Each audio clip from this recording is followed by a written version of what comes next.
Apakah kamu seorang pendosa yang membutuhkan penyelamatan dari Yesus? Ini adalah pertanyaan renungan kita untuk hari ini. Holy Spirit, make my heart open to the Word of God. Make my heart open to goodness. Make my heart open to the beauty of God every day. Amen.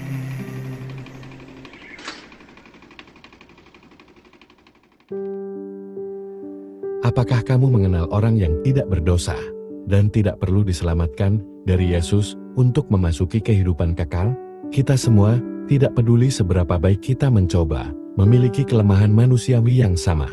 Katekismus mengingatkan kita bahwa kita semua tersentuh oleh dosa, bukan untuk membuat kita merasa bersalah, tetapi untuk membantu kita melihat kebutuhan kita akan rahmat Tuhan. Kita tidak bisa mencapai surga melalui kesempurnaan atau usaha kita sendiri, tetapi melalui kasih yang menyembuhkan dan memulihkan. Yesus adalah satu-satunya yang tanpa dosa. Ia datang bukan untuk menghakimi kita tapi untuk berjalan bersama kita, mengampuni dan mengangkat kita. Bahkan hidup tanpa dosa Maria adalah anugerah rahmat-Nya. Rencana Allah tak pernah tentang menghitung skor, tapi tentang menyelamatkan hati yang cukup rendah hati untuk menerima rahmat-Nya. Santo Agustinus pernah mencoba mengisi kekosongannya dengan keberhasilan dan kesenangan, sampai ia berteriak, "Berapa lama lagi, oh Tuhan? Mengapa tidak sekarang?" Pada saat itu juga, ia membiarkan Yesus menyelamatkannya. Seperti Agustinus, ketika engkau merasa lemah atau lelah berpura-pura, bisikanlah doa ini. Tuhan Yesus, kasihanilah aku seorang pendosa ini. Dan biarkan Yesus melakukan apa yang paling disenanginya, menyelamatkanmu dengan rahmat-Nya. Dalam bacaan Injil hari ini, Yesus menceritakan kisah ini, bukan untuk menghakimi kita, tapi untuk membangunkan kita, untuk mengingatkan kita bahwa kebenaran datang bukan dari apa yang kita capai tapi dari belas kasih Tuhan. Orang Farisi dengan bangga menyebutkan semua yang telah ia lakukan dengan benar. Sementara pemungut pajak hanya membungkuk rendah dan berdoa, "Ya Allah, kasihanilah aku orang berdosa ini." Yang satu mempercayai kebaikannya sendiri, dan yang lain mempercayai kebaikan Tuhan. Dan hanya yang rendah hatilah yang pulang dengan telah diampuni. Kita hidup di dunia yang penuh piala, filter dan pujian, di mana nilai diukur dengan kesuksesan. Tapi Yesus mengajak kita menjatuhkan topeng kita dan menjadi jujur di hadapan-Nya. Nilai kita tak ditemukan dalam kesempurnaan, tapi dalam kebutuhan kita akan cintanya. Untuk pasangan, ego bisa diam-diam membunuh cinta ketika tak seorang pun mau mengatakan maaf. Pernikahan tumbuh ketika, seperti pemungut cukai, kedua pasangan mengatakan, "Tuhan, kasihanilah kami." Pernikahan yang rendah hati tidaklah sempurna, tetapi disembuhkan oleh rahmat. Untuk keluarga, kekuatan bukan datang dari memiliki semua jawaban, tapi dari berlutut bersama di hadapan Tuhan.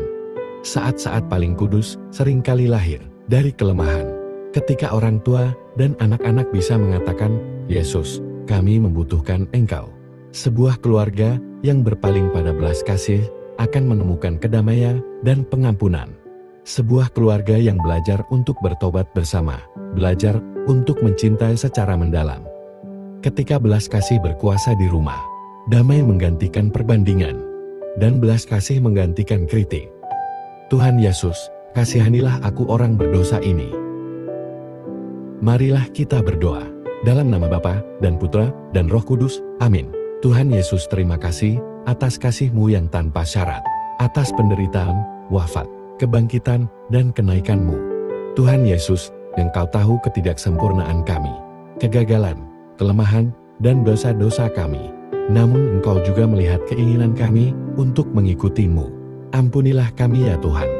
Tuhan Yesus, isilah hati kami dengan rahmat-Mu, kedamaian dan belas kasih-Mu. Sembuhkan luka kami, perbarui pikiran, dan ubahlah hidup kami. Tuhan Yesus, bukalah hati dan pikiran kami kepada terang-Mu. Rendahkan hati kami untuk melihat kelemahan kami, dan kebutuhan kami akan Engkau, penyelamat, penyembuh, dan sahabat kami. Dalam rahmat-Mu, dekatkan kami dan jadikan kami utuh. Semoga kami berdoa setiap hari dengan iman dan kasih. Tuhan Yesus, kasihanilah aku orang berdosa ini. Berhembuslah dalam diriku, ya Roh Kudus, agar segala pikiranku kudus. Bertindaklah dalam diriku, ya Roh Kudus, agar pekerjaanku juga kudus. Pikatlah hatiku, ya Roh Kudus, agar aku hanya mencintai yang kudus. Kuatkanlah aku, ya Roh Kudus, agar aku memperjuangkan segala yang kudus. Jagalah aku, ya Roh Kudus, agar aku selalu kudus. Amin. Tuhan Yesus, kasihanilah aku orang berdosa ini. Dalam nama Bapa dan Putra dan Roh Kudus. Amin. Tuhan memberkati keluarga Anda. Tuhan memberkati Gereja Katolik kita dan Couples for Christ.